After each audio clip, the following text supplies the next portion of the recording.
in London, just by a show of hands, how many of you know someone close to you who has suffered or is suffering with, in some way, their mental health? Just give me a quick indicator. Wow.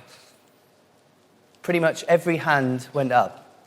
This is a huge issue today. You know, in a recent index of over 300 diseases, mental health problems were the largest cause of the overall disease burden worldwide.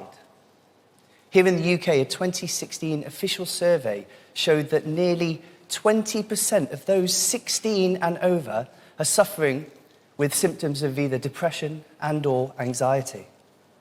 And there's a huge percentage of the population who don't necessarily have a diagnosable mental health problem, but who are suffering with their mental health.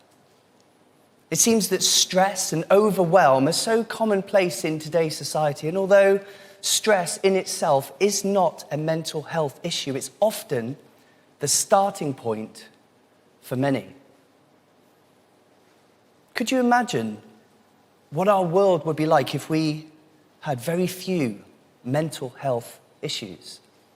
What would it be like if we could drastically reduce the number of people who are suffering? Well, I believe we can.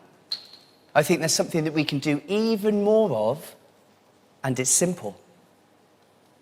I'd like to argue that we spend too much time stuck in our heads and not enough time in our bodies.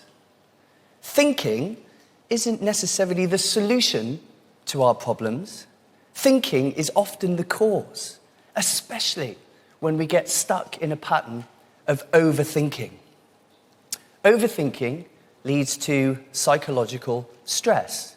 And according to the World Health Organization, stress is a global health epidemic. So what can we do? We can move more. We can physically move. Because, physically moving changes absolutely everything.